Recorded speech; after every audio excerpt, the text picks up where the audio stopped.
یہ نظام مقامی حکومتوں کے قیام اور اختیارات کی نچلی سطح تک منتقلی کو یقینی بنانے کے لیے نافذ کیا گیا۔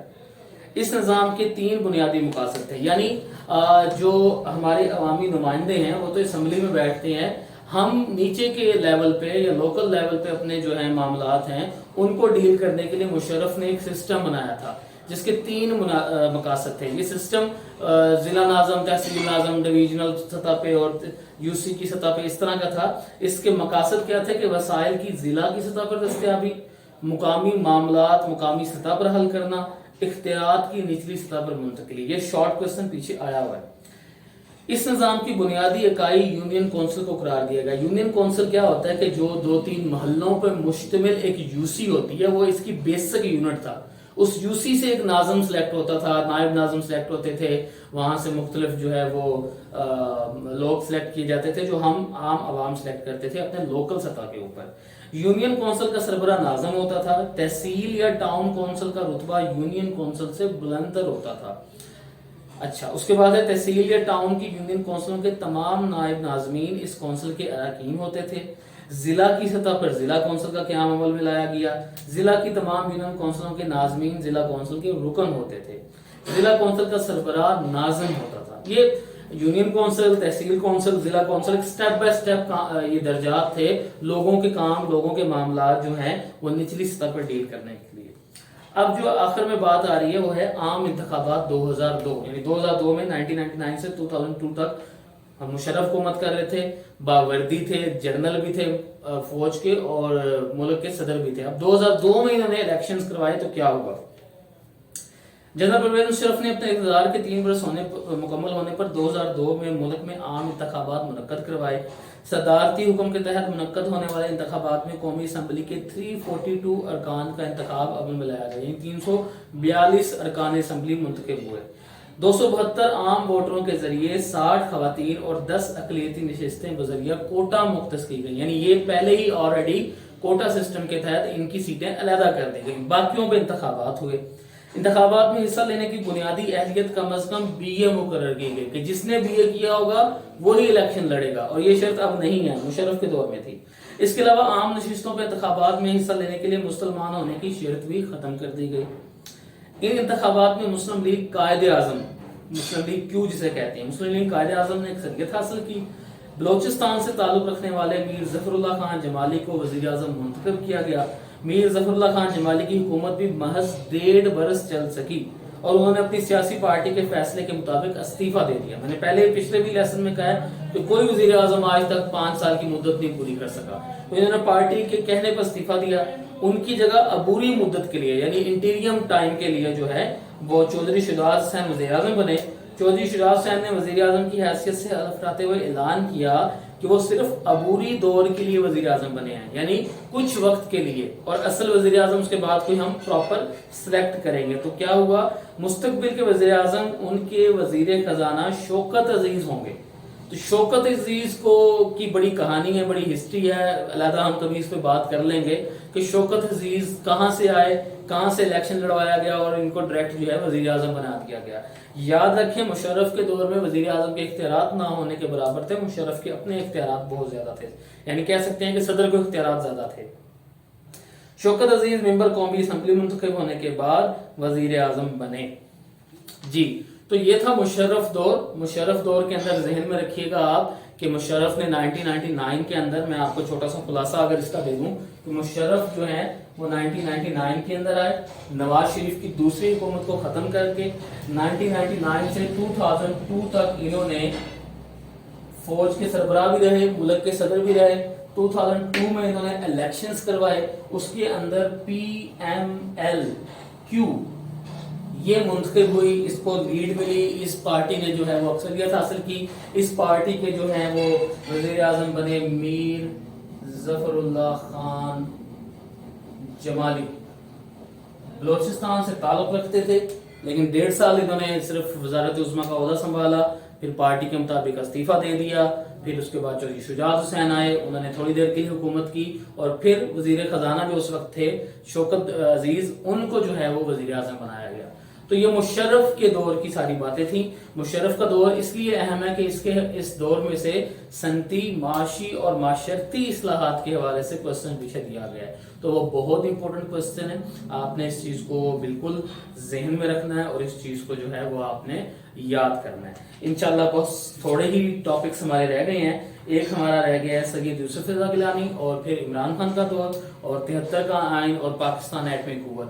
تو میں کوشش کروں گا اگلے 2 لیسنز کے اندر اس چیپٹر کو میں کور کر دوں. لیکن آپ کی اطلاع کے لیے عرض ہے کہ اس چیپٹر کی ایکسرسائز کے تمام short questions, long questions, M C Qs کے نشاندہی یا نشان لگوانے کے عمل کے بارے میں ایک ویڈیو بنا کے میں اپلوڈ کر چکا ہوں. آپ میری اس پلے لسٹ کے اندر اس کو دیکھ سکتے ہیں. کسی بھی قسم کا کوئی کوسچنز ہو، کوئی بات سمجھ نہ آ رہی ہو، کوئی مجھے مشورہ دینا چاہتے ہو، کوئی چیز امپروو کروانا چاہتے ہو، کوئی چیز کے حوالے سے آپ کو ایشو ہو رہا ہو، تو بلا جھجک کمنٹس باکس میں کامنٹ کریں. میرا ای میل آئی ڈی بھی آپ کے سامنے نظر آ رہا ہے. میں کوشش کروں گا اس بار اپنا واٹس ایپ نمبر بھی ساتھ میں دوں تو آپ مجھ سے کسی بھی وقت رابطہ کر سکتے ہیں. آج کے لیے اتنا ہی، اجازت دیجیے. اللہ نگہبان. پاکستان زندہ باد.